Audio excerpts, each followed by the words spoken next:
오늘 말씀의 제목은 말씀의 부요함으로 반응하라 라는 제목으로 하나님 말씀 전하겠습니다. 오늘 말씀을 잘 보면 마치 운전하다가 예상치 못한 방지턱을 두 개 만난 것 같은 그런 느낌으로 시작을 합니다. 좀 매끄럽지가 못한 부분이 있습니다.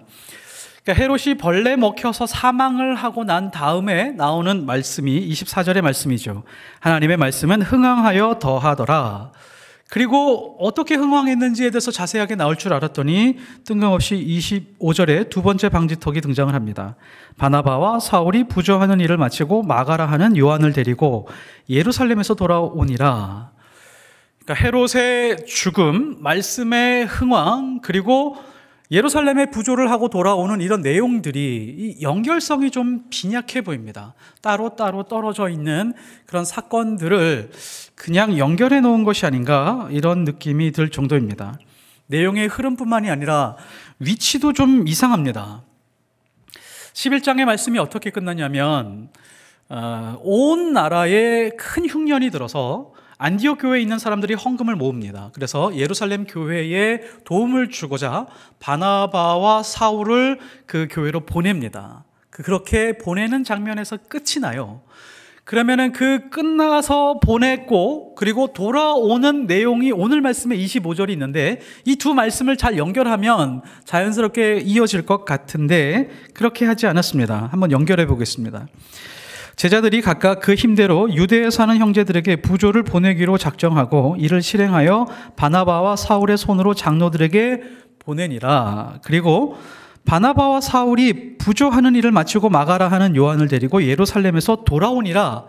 이렇게 하면 아주 연결이 매끄러운데 예루살렘으로 가는 장면 하나 하고 그리고 돌아오는 장면을 갈라놓고 그 사이에다가 마치 샌드위치처럼 교회의 기도 그리고 베드로가 나오는 그런 장면, 헤롯의 죽음 이렇게 집어넣고 샌드위치처럼 이야기를 엮어놓고 있습니다. 더 이상한 것이 있는데 시간의 순서도 좀 이상합니다. 사도행전 11장에 보면 이 대흉년이라고 하는 것은 그 당시 그 역사책에도 기록된 내용들이거든요. 이 내용을 연대로 정확하게 기록해 놓고 있습니다. 주후 46년에서 48년까지의 사건이라고 기록해 놓고 있습니다. 그리고 12장에서 등장하고 있는 이 헤롯의 죽음이라고 하는 것은 44년에 일어난 일입니다. 그러니까 시간의 순서가 이래야 돼요. 헤롯이 죽고 나서 대흉년이 있어야 됩니다. 근데 성경은 거꾸로 기록해 놓고 있어요. 헤롯의 죽음은 뒤로 하고 사건을 바꿔놓고 그 다음에 흉년이 먼저 일어나고 그 다음에 헤롯의 죽음이 일어난 다음에 그 다음에 말씀이 흥황하여 더하더라 이렇게 기록을 하고 있습니다. 사도행전은 연대순을 무시하고 순서를 바꾸면서까지 12장 마지막에다가 25절을 덧붙여 놓습니다. 성경을 자세하게 읽는 사람들, 꼼꼼하게 읽는 사람들이라면 이거 좀 이상한데? 편집하는 사람이 대충 편집한 거 아니야? 아니면 성경 사본에 문제가 있었던 거 아니야?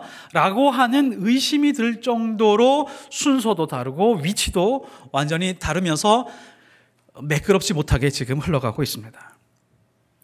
이렇게 매끄럽지 못하게 흘러가고 있는 이유가 있습니다. 성경이 주고자 하는 메시지가 매우 중요하기 때문입니다.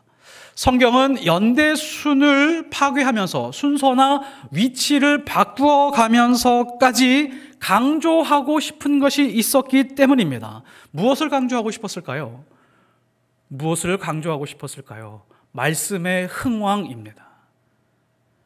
살아있는 하나님의 말씀, 예수 그리스도의 그 생명의 말씀을 증거하는 것, 그 말씀으로 인해서 풍성해지는 것, 이것이 매우 중요했었기 때문에 이 말씀을 중심으로 앞뒤에 메시지를 주고 싶은 것입니다. 하나님의 말씀은 흥황하여 더하였다라고 하는 그 앞의 사건이 무엇이냐면 그 앞 사건은 헤롯이 죽어가는 것입니다. 헤롯이 죽은 그 사건입니다. 이 헤롯이 죽음이라고 하는 것은 하나님의 말씀과 다르게 하나님의 말씀과 별개로 이루어진 그런 사건이라고 생각을 하지만 그렇지 않습니다. 하나님의 말씀이 생명이 있고 하나님의 말씀이 흥왕하기 시작을 했을 때 그 하나님의 말씀은 헤롯의 죽음에 영향을 미쳤다라고 하는 것입니다. 그러니까 이거죠. 사람은 하나님의 말씀에 관심이 없다라고 할지라도 하나님의 말씀은 하나님의 때에 하나님의 섭리대로 하나님의 뜻대로 이루어지게 되는데 그것이 하나님의 말씀을 무시했었던 사람들에게 저주와 심판으로 흥왕하게 된다라고 하는 메시지입니다. 그리고 하나님의 말씀은 흥왕하여 더하였더라 라고 하면서 그 이후에 사람들의 이름이 등장을 하고 교회가 등장을 하게 되는데 이 말씀을 중심으로 하나님의 말씀이 어떻게 흥왕하고 어떻게 더해졌는지에 대해서 성경이 보여주고 싶었었던 것입니다. 하나님의 말씀으로 흥왕한 사람들이 어떤 인생을 살아가는지 한번 보라. 이 사람들은 하나님의 말씀으로 부요했던 사람들이다. 자기 인생에 흘러넘치는 말씀으로 인해 말씀을 이야기로 기록하거나 전달하지 않으면 견딜 수 없는 사람으로 이 땅을 살아갔던 사람들이다 라고 하는 것이 성경의 매우 중요한 메시지입니다. 그 다음에 등장하는 사람의 이름을 한번 보십시오. 마가가 어떤 사람이죠? 하나님의 말씀을 기록한 사람입니다. 마가복음을 기록한 사람입니다. 사도 바울, 이 사도 바울은 신약 성경의 4분의 1 이상을 기록한 사람입니다. 바나바, 안디옥 교회가 생겼을 때 처음 1년 동안 집중적으로 하나님의 말씀을 가르쳐서 그 말씀대로 살게 하는 그 장본이었을 뿐만 아니라 안디옥 교회의 첫 번째로 말씀에 따라서 선교사로 파송된 첫 번째 선교사였습니다. 그러니까 그 다음부터 나오는 사람들은 말씀으로 풍요롭고 말씀으로 흥황하며 말씀으로 더하면서 살아가는 그런 사람들이었습니다. 이 사람들은 그냥 자기가 말씀으로 흥황했다고 해서 자기 인생만 세워가는 사람들이 아니라 교회를 어떻게 세워가야 될지, 교회를 세워서 하나님께 어떻게 기쁘게 해야 될지를 고민하면서 그것을 삶으로 살아낸 사람들에 대해서 이름을 나열하고 있는 것입니다. 말씀이 흥황하여 더하였다라고 하는 것은 교회에 많은 사람들이 모여서 인원이 늘었거나 그 교회가 너무 커지니까 여러 교회가 세워지고 헌금해서 교회를 건축하며 교회가 늘어났다라고 하는 의미가 아닙니다. 말씀이 흥황하고 더했다라고 하는 것은 하나님의 말씀으로 한 사람 한 사람이 부요한 인생을 살게 되었다라고 하는 그런 의미입니다. 말씀으로 부요한 사람들이 어떤 삶을 살아가고 있으며 교회를 어떻게 세워가는지 한번 보십시오. 13장 1절에 보면 안디옥 교회의 선지자들과 교사들이 있으니, 이 교회의 선지자들과 교사들이 있는데 그 사람들의 이름을 나열하고 있습니다. 5명입니다. 곧 바나바와 니게르라 하는 시므온과 구레네 사람 루기오와 분봉왕 헤롯의 젖동생 마나엔과 및 사울이라. 안디옥 교회를 움직이는 사람들이 누구냐?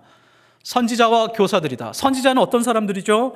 하나님의 말씀을 충분히 잘 듣는 사람들입니다.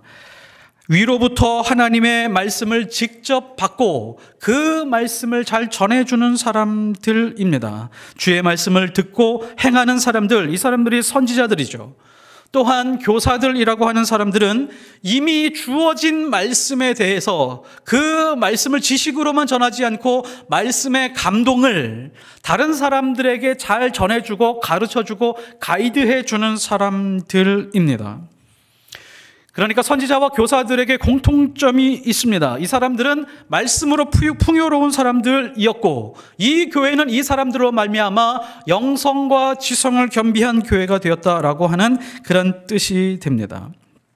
영성과 지성의 조화, 치밀한 논리, 그리고 역사적 지식, 이런 것뿐만이 아니라 뜨거운 가슴도 가지고 있는 사람들, 이 사람들이 바로 선지자와 교사들이었습니다.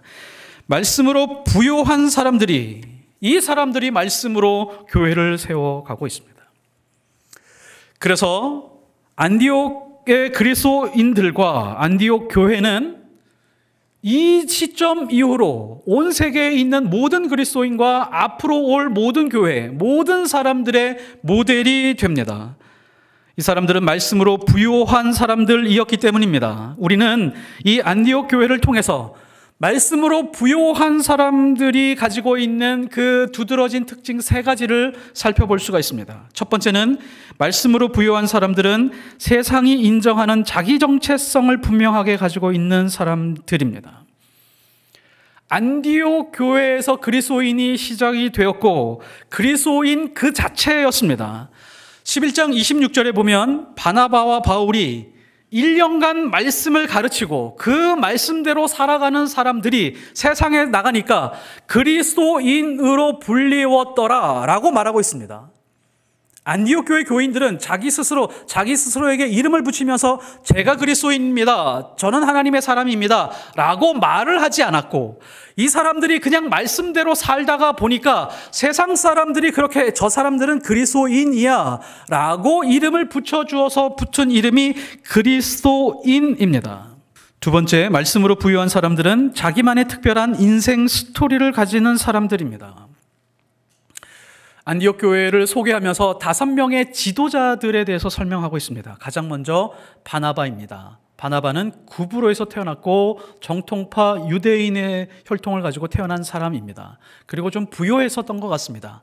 땅을 좀 가지고 있었고 땅을 전부 팔아서 헌금했었던 아주 훌륭한 그리스도인입니다. 사회적으로 괜찮은 위치에 있었던 사람입니다.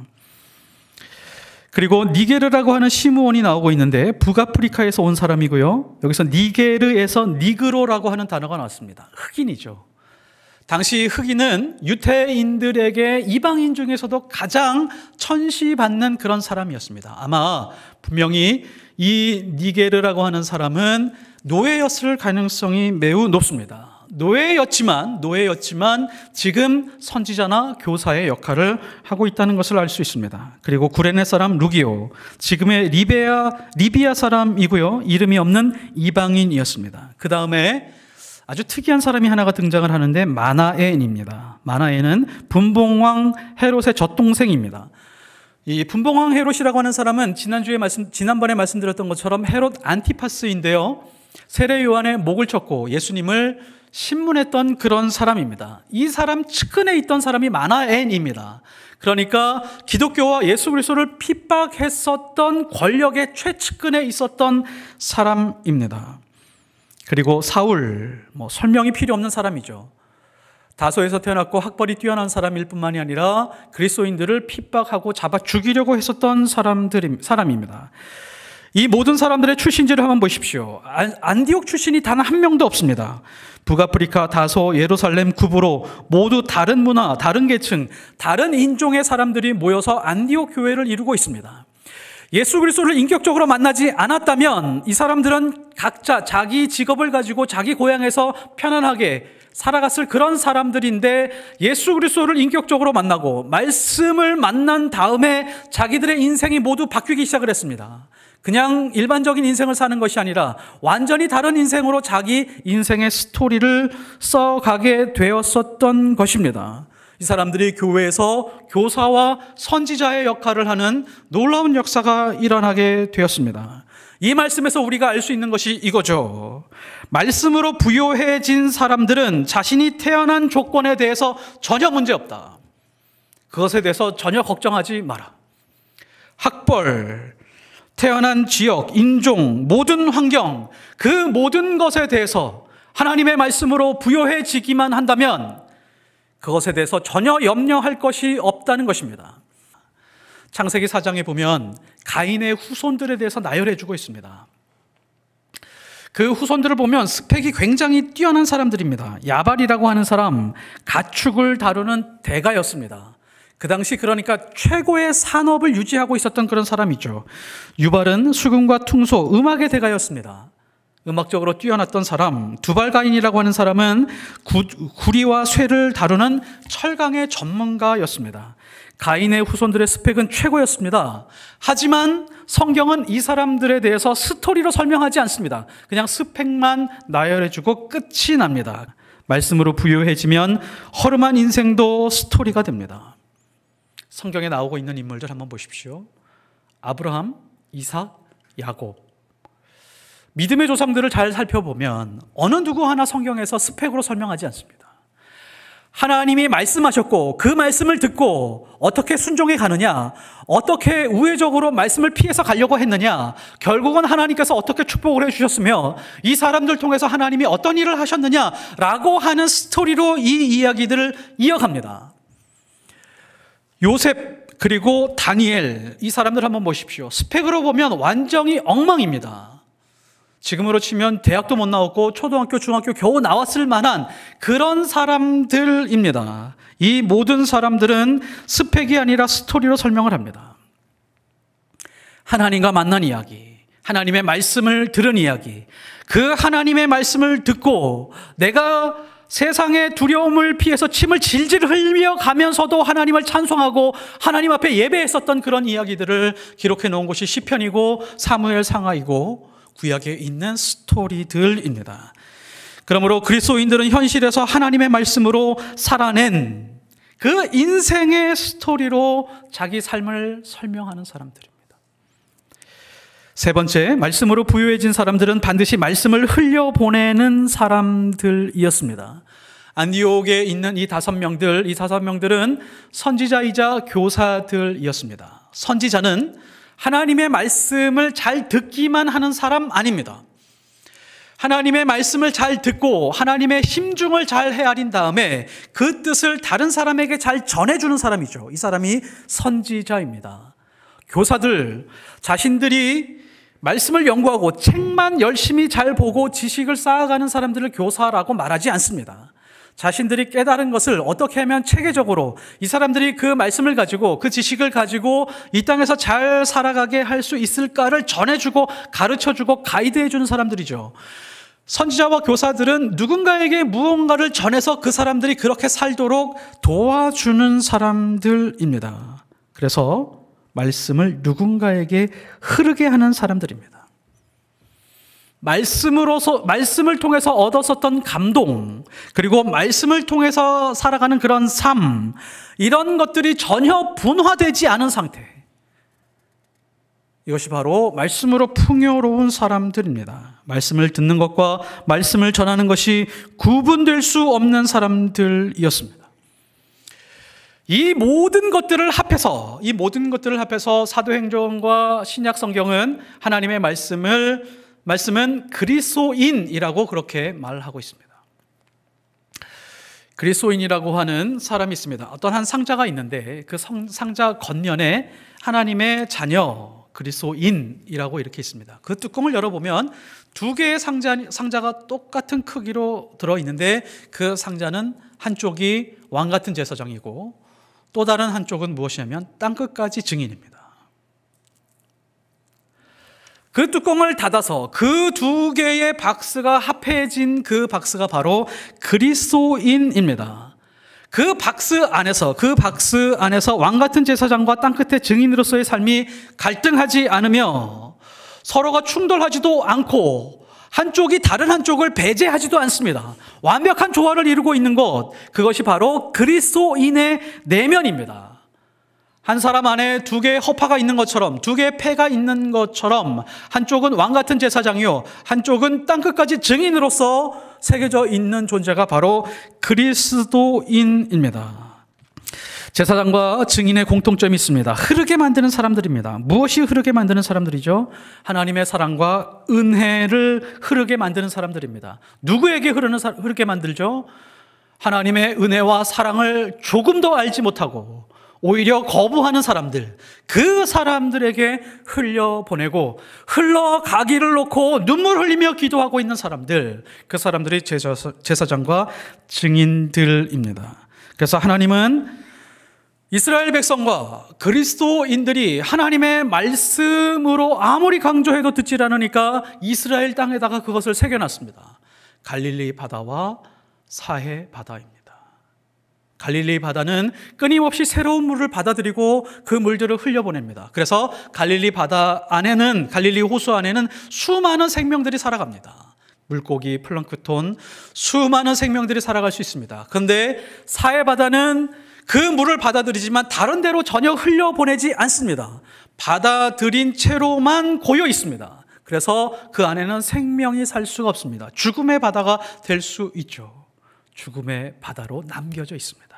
교회가 마찬가지입니다. 그리스도인들이 마찬가지입니다.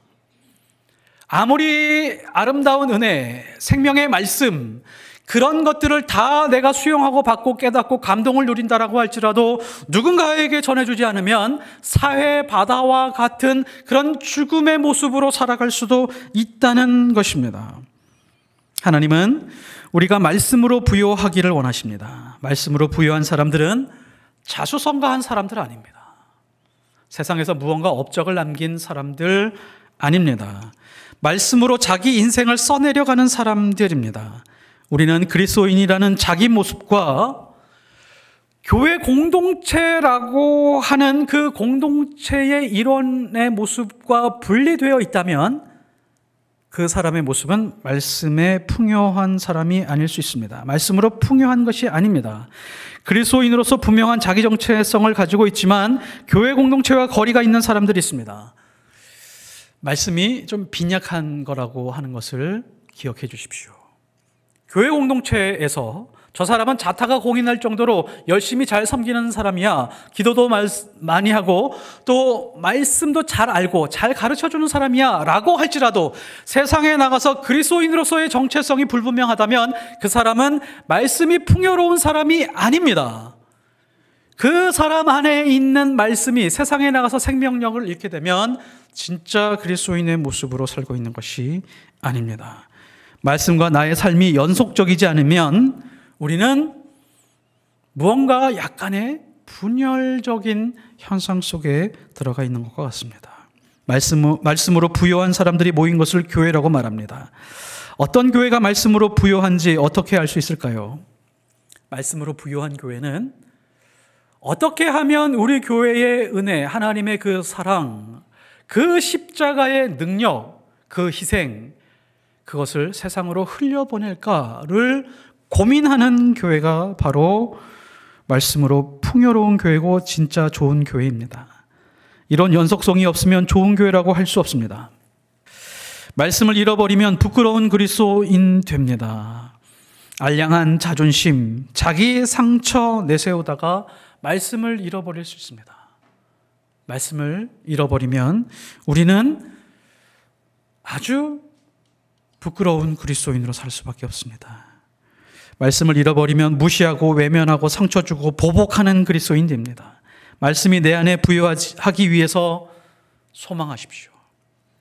말씀이 정말 내 인생을 이끌어가고 말씀의 다스림 받기를 위해서 하나님 앞에 기도하는 그런 진정한 그리스도인이 되었으면 좋겠습니다.